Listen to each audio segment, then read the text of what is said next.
What if I told you that telling your kids what not to do is actually the worst thing you could do? It's crazy, I know, but that is the subject of today's video. And I'm going to be sharing the realization I had and what you should do instead when trying to tell our kids what we need them to do. Let's start this with a thought exercise. I have a favor to ask of you, and that is don't think of a pink elephant. Don't do it. Don't. Too late, right? You thought of a pink elephant?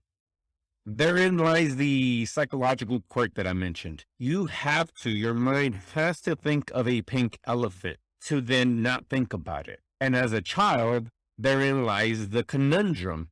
If you tell them not to do something, then they're going to do it. In a lot of situations, it's simply because you as a parent, I as a father, planted that idea into their little head. So that's what we're going to discuss today. Imagine being a little kid. Imagine being your child and you tell them not to do something. They're going to do it because you literally planted the idea in their head. They are in this moment, if they're under 5, they're still figuring out the world. They're grasping words, what they really mean. They have a hard time with nuance because they're just getting it. They're just figuring out the world all around them. And then their parent comes to them and says, don't write on the wall. Whatever you do, do not write on the wall. But in that moment, that little child thinks to themselves, oh my God, what a great idea, Dad. I'm going to write on the wall. Now, I am a firm believer that our kids truly, especially when they're young, they want to do what you ask them to do, but they're playful. They're learning through the art of play, through games that they're making up in their mind. And on top of that, you planted this idea that did not exist before that moment. There's a wall in front of me, by the way, in case you're wondering why I keep staring at it. But before that moment, they never even considered it. They didn't know that that was in the realm of possibility of things that they could write, draw, paint on. It's insanity. Let me tell you a story. A long time ago, I divorced my wife, the mother of my children, and I was living at home with my parents. I was miserable. I was poor. I had very few games and things to do. I didn't have much money to buy expensive things and games, anything like that. We're outside in my parents' driveway. I tell the story in another video. You can find the link up there. We were playing games. We're outside. My dad comes to me and he says, tell the girls not to cross the street. Keep in mind, we lived at this intersection. It was really busy and people come and go, and it's the street. It's something we as parents are always weary of when we let our kids play, is like, they're going to cross the street and a car hits them, and then, those things are possible. And we worry about those things. And my dad tells me, tell them not to cross the street. Me, because I'm so smart, I have learned that I did not want to plant that idea in their head, and I will not tell them that. I told them I wouldn't. And in fact, I told them, though, they know not to cross the street. In fact, I've already told them to stay here.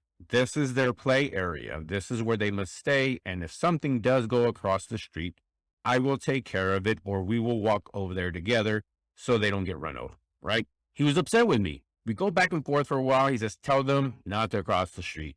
Tried to explain to him, but he did not get it. It was outside his realm of comprehension, and he stormed off. I was pissed. He was pissed. It was crazy. Needless to say, we were there for about a year and a half, and we played outside all the time. They never crossed the street. Not like that. And it was because I made it a point to tell them not to cross the street. It's a lot of knots, but hopefully you're getting the point. It is that simple. I would take it even further. I think it's just a human quirk of ours. And I think I've read somewhere, and I can't cite the source right now, but it is just human nature for some reason to frame things in the negative. Well, this is not what I want. I don't want to do that. I don't want to do that. Even in writing, when I write and when people write, and they're not trained, they tend to write in the negative. And it's something we have to be deliberate about. When asked what people want in a partner, they inevitably will include things like, well, I don't want someone that cheats on me. I don't want somebody who's a dirtbag. I don't want somebody who's disrespectful. I don't want stuff I don't want. They will say what they do not want. It's a weird thing. However, we can overcome that as we get older, sort of. Here's the additional element that just occurred to me as I'm talking. This additional thing, which is the more you think about what you don't want, the more your mind has to visualize this. And we're crossing into woo-woo area. but it's also somewhat true because it's the way the mind works. If you think about what you don't want in life, you're inevitably telling your mind to picture these things, and your mind will be laser focused on them. And they are out there, by the way. All the negativity is out there. However, if you train your mind to look for what you do want, it actually will do the very same thing. Our mind is an incredibly powerful tool that if we train it to look in the right directions, we'll find solutions and will empower us instead of show us more instances of other rotten people, of other bad people and other bad situations. They're everywhere. They exist. This got woo-woo, right? But stating in the positive will force your mind to think about it in the positive and what you do want. Back to kids. I can tell you that I never had a problem with my girls writing on the wall. And as you can probably assume, it's because I never told them to, that they could not, or that they should not. And this is despite the fact that I have crayons, paints, all types of writing stuff, because I'm an artist. I have it everywhere.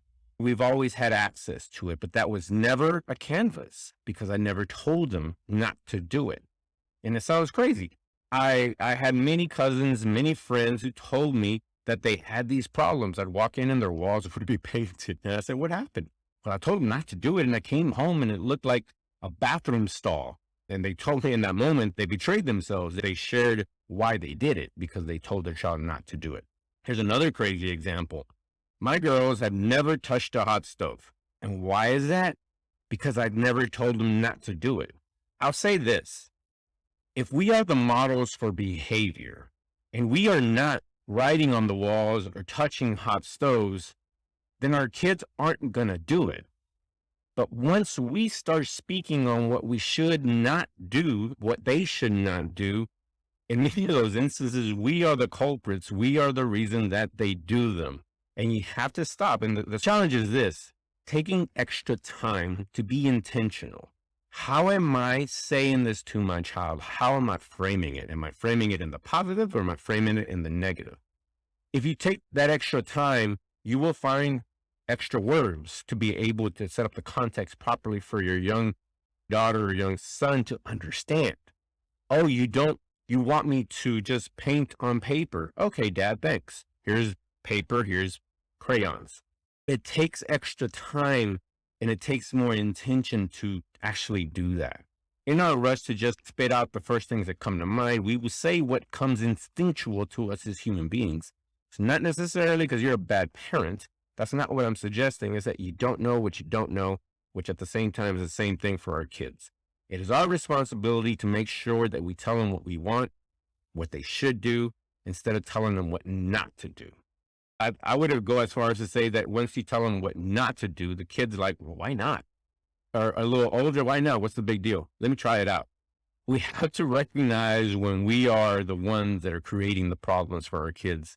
I'm convinced of this fact. As much as I believe that my daughters are geniuses, they're brilliant, I am biased. I also believe that almost every child has that capability, but we are their ceiling. We are the ones that model what is possible. And if we're not careful, we're planting terrible ideas or ill-gotten ideas, or we're telling them one thing and modeling something else. It is us. We are it. And we can sit here and blame society and blame their peers and blame the schools. But if they're with us 60, 70, 80%, 100% of the time, we should have the major influence. And in this case, just simply taking a few moments and framing the conversation and framing your instructions in a way that is more clear for a little mind to comprehend will go much further and will relieve you of a lot of stress. That's my challenge to you, dads. That's all I have for you today. Thank you for watching today. I appreciate your time and attention. If you enjoyed this video, I think you really will like this video where I talk about how we can leverage the same storytelling powers that Pixar and Marvel have over our children by telling better stories. Check it out. It's right here. So until next time, have a great day and ta-ta.